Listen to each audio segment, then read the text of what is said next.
People of the Purple Butterfly here, otherwise known as People7 on Twitter and YouTube, people elsewhere on the internet. My blog is located at purplebutterfly-people.blogspot.com, and my soaps, Purple Butterfly Soaps, can be located at people.etsy.com. And as you can see, it's still flat ironed. It is Saturday. It's looking a little rough. It actually rained outside, but we're doing good. We're just of it all. In the meantime, there's a few updates. I don't know if I want to go into them or not, but one thing for sure, I wanted to share this. This is a glipizide pill. It's got a little teeny line going through the middle where it's supposed to be cut in half. And the pill cutter I bought for my mom, the one that she had, the one that my daughter had that, was lost, and then we had to replace these things. Pill cutters get dull really, really quickly, and then you go to cut the pill in half and it shatters it. These things are expensive. But guess what I figured out? Take some regular scissors. Don't even bother to try to use the edge the way a lot of people do.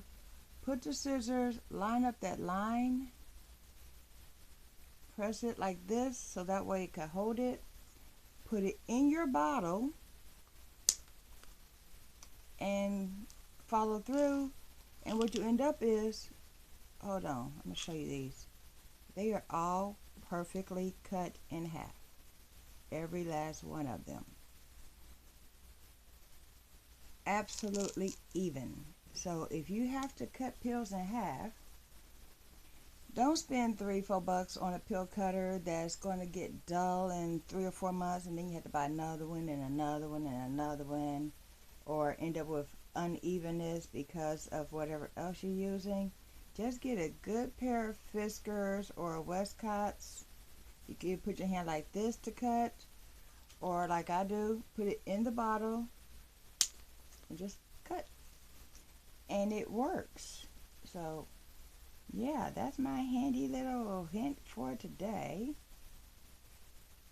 Now this won't work on my mess because mine is a powder, and if it needs to be cut in half, they'll just prescribe me another one because, well, it's a chemo med and you don't want to split that stuff. Anyway, that's what I have for you today. I heard back from the SSI people.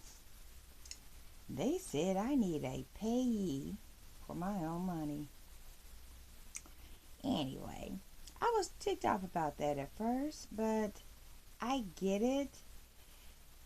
I have a mental impairment, and fact is, I can't do math anymore, and I process stuff a little bit slower, and this was a second stroke, so my brain, in this limited capacity says, well, what if it happens again? At least my bills will be paid because my payee, I chose someone very, very well. They're very, very trustworthy, and they said, that's your money. I'll process your bills, so forth, so on, and whatever's left, that's your money. They don't even want anything for their trouble. I mean, legally speaking, they're not supposed to take anything for their trouble, but if I mark them down as one of the bills that I gotta pay, then it will get paid. But they don't even want to do that. They just said, hey, that's your money. So the things that I pay for on the internet that, goes through PayPal, that will still get done, in a timely fashion.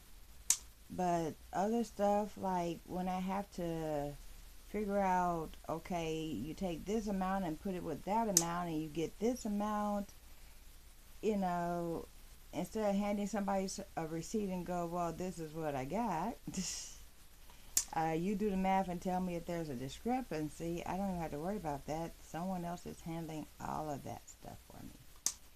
And just like that, I'm done with the entire pill bottle, perfectly cut in half.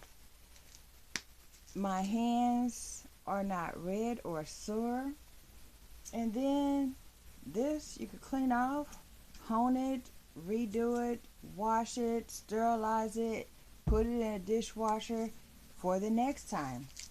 So if this has been a helpful hint to you, and I hope it has, that's a good thing. And if not, let's hope whatever you use for that purpose is sharp enough and doesn't wear out in a couple of months like those pill cutters did. And then they're bulky in the way they're made. They don't fit